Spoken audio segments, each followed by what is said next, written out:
Amado Padre, esta noche te damos gracias porque a donde quiera que nuestra vista se posa, vemos la lluvia de bendiciones que tú derramas sobre nosotros a cada momento, todos y cada uno de los días de nuestra vida.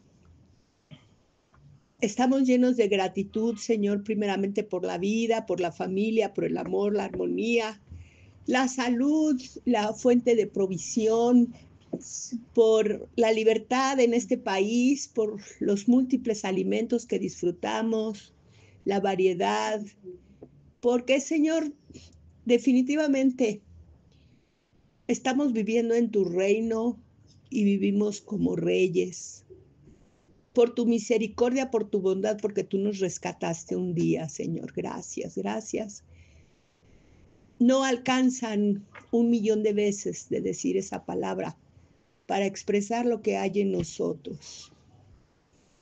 Pero hay alabanza, Señor, reconocimiento por toda tu obra perfecta, dentro de la cual nosotros quedamos incluidos como pueblo tuyo y más aún, mejor hoy en día como hijos tuyos, a quienes tú nos hablas, nos guías, nos diriges con amor, con paciencia, a través de tu palabra y henos aquí buscando todo eso a través de la enseñanza del Espíritu Santo. Nos disponemos todo nuestro ser a ser aleccionado.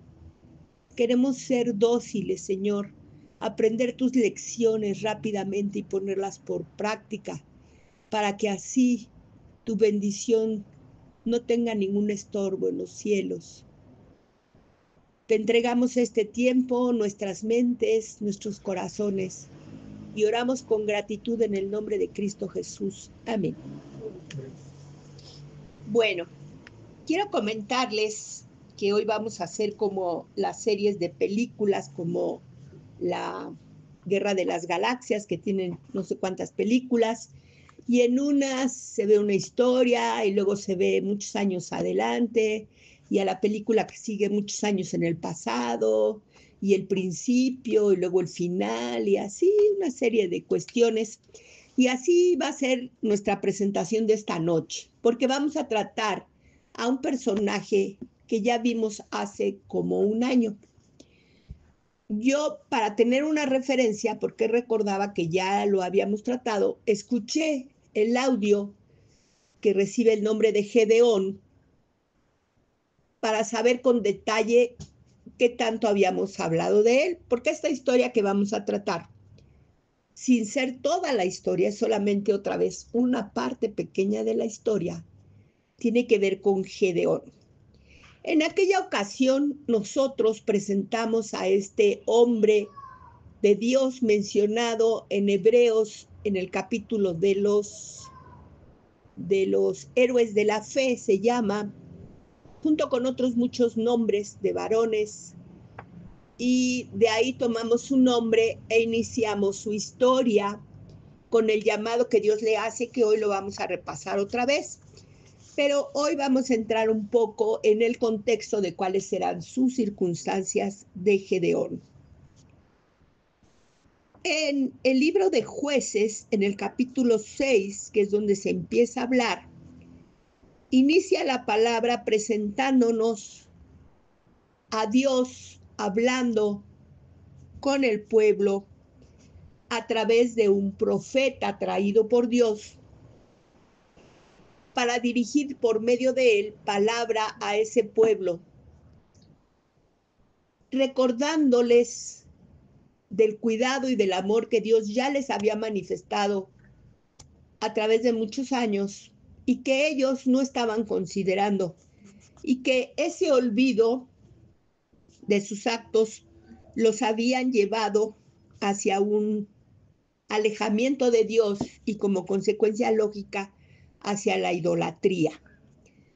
Entonces, cuando este profeta se presenta al pueblo, lo que hace es recordarles todo lo que Dios había hecho por ellos.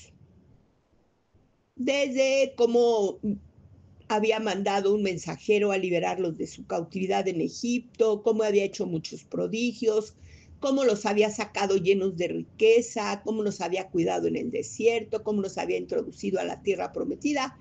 Todas las obras que nosotros vemos a través de la historia del pueblo de Israel, que habían acontecido hasta el tiempo de los jueces, que es cuando se lleva a cabo esta historia, en el libro de los jueces, capítulo 6. Pero que el pueblo de Dios ya había olvidado, como todos, como nosotros mismos a veces, las misericordias de Dios, su gracia, sus maravillas que día a día se llevan a cabo delante de nuestros ojos, llega el momento en que ya lo vemos como algo tan natural que casi ni lo consideramos ni le damos ese peso, ese valor, esa importancia. Y así se los menciona el profeta a todo el pueblo en los versículos del 1 al 6. Posteriormente, en el versículo 12, es donde vemos cómo el ángel de Jehová se apareció a Gedeón y se refiere a él, le dijo Jehová, Jehová está contigo, varón valiente y esforzado. En otras versiones le llama valiente guerrero. Y a lo que Gedeón contesta diciéndole que él pertenece a una de las tribus menos importantes de las 12 tribus de Israel. Y su importancia no es otra, sino medida en la cantidad de personas. Manasés, nosotros recordamos que de los hijos de Jacob, José es vendido en Egipto y después allí se casa y tiene 2 hijos, Manasés y Efraín. De ahí, en vez de recibir la bendición de Jacob al momento de su muerte, en vez de recibirla José, la reciben sus 2 hijos, Manasés y Efraín. Y de ahí salen estas tribus que no eran muy numerosas, no eran muy importantes. Y entonces Gedeón, lo primero que le dice es que yo soy de la tribu de Manasés, ya de por sí una tribu que no es importante. Y dentro de la tribu de Manasés, mi familia es de lo más pobre. Y dentro de esa familia pobre, yo soy el menos importante de los hijos, de los miembros. Esa era la impresión con la cual Gedeón se percibía a sí mismo, o sea, se menospreciaba en todas las áreas, desde su historia hasta su historia, desde la historia de sus ancestros hasta su historia personal, él la veía como con menosprecio, como que no era nada.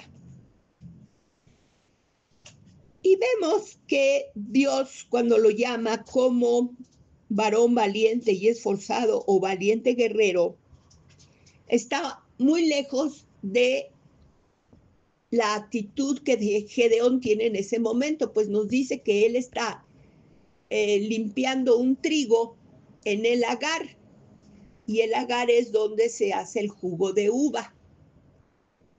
Y nos explica que lo estaba haciendo allí porque estaba escondido, como muchas partes del pueblo buscaban cuevas y lugares escondidos para hacer las cosas que tenían que ver con su alimentación, porque todos los pueblos de los alrededores, los cananeos, los madianitas y otros pueblos que estaban ahí en sus alrededores, venían y los despojaban de todo y los dejaban aún sin lo necesario para alimentarse. Entonces él estaba escondido, temiendo que llegaran a quitarle su alimento cuando Dios le da ese llamado. Entonces, él no logra comprender cómo puedo yo ser un varón valiente y esforzado cuando estoy aquí escondido muriéndome de miedo. Y eso es porque nosotros vemos en la palabra de Dios que nos dice en Romanos 4:17 que Dios llama lo que no es como si fuese. ¿Por qué? Porque Dios no tiene duda de su plan. Porque Dios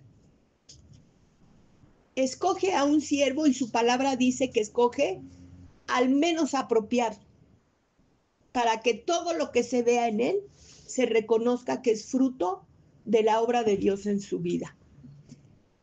Esto yo los invito a que desde estos pequeños detalles nosotros vayamos viéndonos en esta historia. Porque a nosotros Dios nos llama reyes, nos llama sacerdotes, nos llama vencedores, victoriosos, nos llama envidia de todos los que nos rodean. Muchas cosas que a veces nosotros no tenemos esa imagen. Pensamos que no. ¿Cómo alguien me va a envidiar? ¿Cómo alguien va a envidiar mi posición? Bueno, porque nos estamos viendo con ojos terrenales y no como Dios nos ve. Entonces, estos acercamientos a la palabra tienen ese propósito de hacernos ver cómo lo que fue realidad en otra vida es realidad en nuestra propia vida. Entonces, vemos que se sigue desarrollando la historia y que este varón valiente, esforzado y héroe de la fe, hasta este momento en realidad también, aparte de todo lo que ya mencionamos, era incrédulo, porque se ve que ofrece a Dios un sacrificio, que Dios lo consume como solamente Dios lo puede hacer, que sabemos que es haciendo caer fuego consumidor sobre el sacrificio, y aún así él tiene dudas de ese propósito que le está siendo revelado y pide pruebas, la prueba del vellón, que ya la estudiamos con detenimiento en aquel audio. Y entonces, ya después que está bien convencido que Dios lo va a usar en ese llamado, se dispone y empieza a invitar a todos los que habitan en su tribu y otros de tribus cercanas que se acerquen para hacerle frente a los madianitas, porque Dios ha dispuesto que hagan eso. No fue intención suya, sino un llamado de parte de Dios y con esa instrucción. Entonces se acercan a él y se llegan a hacer un grupo de 135,000 hombres. Se oye un número importante. Se oye un número importante. Ay, ya les mentí un poco, ¿eh? Voy a hacer una corrección. Porque los que se reunieron de Manasés y las tribus de alrededor fueron 32,000. Esos 32,000 hombres, que ahora sí decimos, suena un número importante, tenían que hacer frente a un ejército grande y poderoso que se calculaba más o menos en 135,000 hombres. Ya si nosotros empezamos a hacer, los que tienen habilidades matemáticas, un cálculo mental, decimos las probabilidades son muy pocas de que 32,000 hombres se enfrenten a un ejército de 135,000. Pero lo sorprendente no es eso. Lo sorprendente es que Dios le dice: tienes 32,000 hombres para enfrentar a 135,000. ¿Sabes qué? Son demasiados. Son demasiados. No los puedo llevar a la batalla porque van a ganar. Y cuando ganen, tal vez ellos vayan a decir: ganamos porque éramos un gran ejército de 32,000 hombres. No. Da una instrucción a los hombres que aquellos que tengan temor y que se sacudan, tengan como escalofríos, no van a ir, se regresen a sus casas. Y así Gedeón se los dice al pueblo: aquellos de ustedes que se sacudan, que sientan escalofríos y que sientan temor, no van a ir a la batalla. Regresen a sus casas. Gracias, grandes guerreros y dispuestos a enfrentar el llamado de Dios, pero Él les dice que vayan con su bendición, regresen a su hogar. Y así se regresan 22,000 hombres. Y entonces queda un ejército de 10,000. Y ahora ya la numeralia son 10,000 guerreros de las tribus de Manasés y cercanas, bajo la dirección de Gedeón, contra 135,000 que seguían siendo los mismos, 135,000. Y entonces Dios les dice, Gedeón, 10,000 vienen siendo demasiados hombres. No van a creer. No vaya a ser que cuando ganen digan, esto se debe a la fuerza y al vigor y al valor de este ejército de 10,000 hombres. Así es que te voy a dar una instrucción. Ve al agua, o sea, un riachuelo que estaba por ahí, y yo los voy a probar. Y te voy a decir quién te va a acompañar y quién no te va a acompañar. El que yo diga que vaya contigo será el que irá, y el que yo diga que no va a ir contigo, no irá. Y entonces, así Gedeón los lleva al río y les dice, ya estamos en el río, pueden beber agua para alistarnos para la batalla. Y entonces resulta que bajan estos 10,000 hombres al riachuelo a beber, y una porción de los hombres se acerca al agua y toma agua en sus manos y la lleva a su boca. Así hacen algunos hombres, agua en la mano y a la boca. Y otros hombres dicen, no, así me voy a tardar, ¿cuánto? Y entonces se postran, algunos se tienden y lamen el agua del riachuelo. Bueno, pues el Señor considera este acto para ver quiénes van y quiénes no van. De manera como de costumbre, como crítica, no sé cómo llamar a cómo se origina el nombre, pero a estos que se inclinaron a beber el agua directamente del río, se les dice que bebieron como perros, porque así los perros se acercan a beber el agua, la lamen, ¿sí? Y entonces Dios le dice, aquellos que no tomaron el agua en sus manos y de ahí la llevaron a sus bocas, se van a regresar. Diles que todos aquellos que bebieron lamiendo el agua van a regresar a sus casas. Y entonces ya le queda a Gedeón un grupo más reducido. Solamente los que ya han leído esta porción tienen una idea de cuántos hombres quedaron, con los cuales consideró que ya era como pertinente enfrentar a los 135,000. Y esta cantidad son 300 hombres. 300 hombres. Y entonces Gedeón se alista a enfrentar a los 135,000 enemigos con 300 hombres. Antes de pasar a una conclusión ya de esto que viene siendo el tema de nuestra plática del día de hoy, les voy a decir por qué se consideró, o posiblemente porque Dios no lo dice en su porción de la Biblia, pero si uno analiza qué fue lo que podía reflejar las acciones diferentes de unos y de otros. Y resulta que los que lamieron el agua, para poderla lamer, pues tenían que bajar su cabeza al nivel del agua.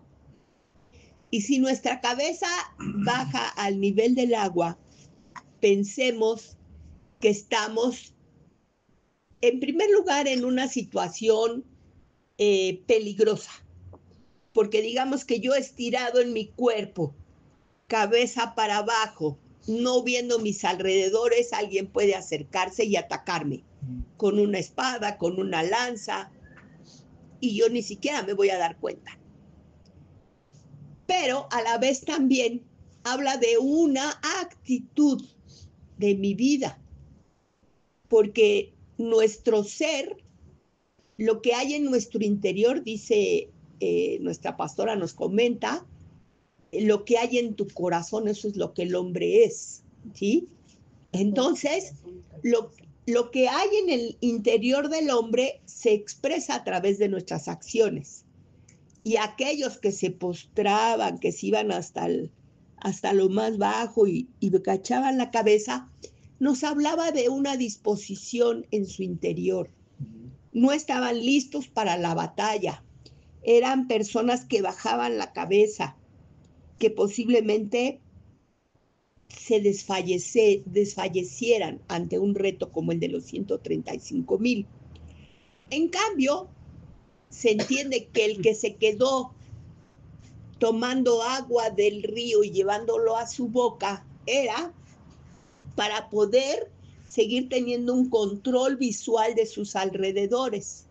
Y eso, aparte de que nos habla de alguien más astuto, más dispuesto, más despierto, también nos habla de que es alguien que no se humilla, que no baja la cabeza, que no se da por derrotado, que está consciente de que fue llevado ahí para obtener la victoria. Entonces, por eso Dios manda a esos hombres a regresar a sus casas y se queda solamente con 300. Y resulta, en otra ocasión, en otra plática, cuando se dé la tercera parte de esta historia, vamos a ver cómo fue que vencieron, porque estos 300 hombres vencen al ejército de 135,000 enemigos. Y hasta aquí todo suena súper maravilloso. Cuando veamos el desenlace de esta historia, es aún algo que nadie se imagina. Solamente los que se han topado con él en la Biblia. Pero entonces, regresamos un poco a la numeralia. Cuando en un inicio había 32,000 guerreros, la probabilidad de que le ganaran a un ejército de 135,000 era del 23%. Muy baja. Si yo te digo, dame 1,000 pesos y tienes el 23% de probabilidades de que te los regrese y con alguna ganancia, la mayoría nos reservaríamos nuestros 1,000 pesos porque una probabilidad del 23% de recuperarla y tal vez con alguna ganancia es muy poca. Eso ya era con los 32,000 pesos, 32,000 guerreros. Pero cuando se disminuyen a 10,000, las probabilidades disminuyen al 7%. 7%. Si no prestaríamos esos 1,000 pesos con una probabilidad del 23, menos si hay un 7% de probabilidades de que yo vuelva a ver mis 1,000 pesos. Pero cuando se redujo a 300 hombres, la probabilidad fue 0. La probabilidad fue 0. Claro que había una mínima, o sea, 0.2 o 0.22, ¿no? Pero 22 nos suena a un número más grande. La realidad es que la probabilidad es 0 probabilidades de ganar, 0.2. O sea, 2/10 de una probabilidad de que yo pudiera vencer con 300 hombres a 135,000 pesos. Hombres.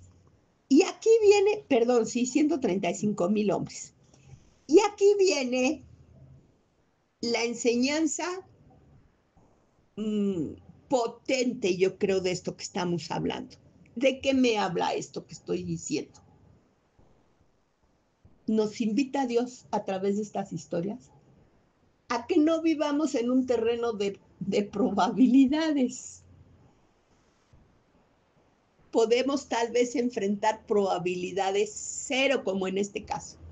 ¿Qué probabilidad hay de que yo haga esto? Cero. ¿Qué probabilidad hay de que yo alcance esto? Cero.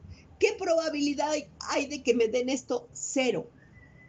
Pero entonces nosotros no debemos de pensar ni de medirnos ni de guiarnos por el mundo de las probabilidades, sino por el mundo de las posibilidades. Porque tenemos un versículo, hay muchos, pero mínimamente tengo Filipenses 4:13, que nos dice, todo lo puedo en Cristo que me fortalece. Entonces, no pongamos más los ojos en las condiciones, en lo que nos rodea, en lo que nos dicen, en las probabilidades, en los porcentajes, en las estadísticas, en mi propia forma de verme y de concebir mis posibilidades, mis habilidades. No debemos estar fijándonos en eso, sino en que Dios, como se lo dijo a Gedeón, lo vas a conseguir por una sola y simple y sencilla razón, porque yo voy contigo. Y a nosotros Dios nos dice, yo estoy contigo. Por lo tanto, para nosotros todo es posible. Claro, necesitamos alcanzar. Muy bien. Bueno, entonces estamos diciendo que debemos nosotros confiar en esa posibilidad que nos da Filipenses 4:13, que nos dice todo lo puedo en Cristo que me fortalece. Lo voy a alcanzar por medio de la fe en Dios. Así que dispongámonos a quitar todo límite de nuestra vida, no recibir límite de ninguna forma, mucho menos nosotros mismos poner límites a aquello que creemos que podemos alcanzar, y dispongámonos a ser instrumentos en las manos de Dios, que nos ha prometido que Él está con nosotros, sí, y que Él, la obra que inicia hasta que la termina. Amén. Vamos a despedirnos. Oh, mi precioso Padre, gracias te damos, te alabamos, porque tú nos muestras que nada es más cierto que tu palabra. Podemos oír 1000 cosas contrarias, pero vamos a cerrar nuestros oídos a esas palabras y solamente las vamos a abrir a las tuyas, donde tú nos dices, yo estoy contigo. Yo veo las cosas que no son, y por eso te llamo vencedor, por eso te llamo triunfador, por eso te digo que tu situación actual no tiene nada que ver con lo que yo tengo para ti en tu futuro. Descansa, no te agobies, confía, cree en mí, cree en mis palabras. Recuerda que tengo un plan para ti perfecto, que no entiendes a veces, pero que ahí está. Gracias, Padre, gracias por ese amor, gracias por esa guía, gracias por la seguridad. Gracias sobre todo por nuestro amado Salvador Cristo Jesús, por medio del cual todas estas cosas son posibles. Por eso te alabamos, te bendecimos, en el nombre precioso de nuestro amado Salvador, nuestro Señor Cristo Jesús. Amén. Amén.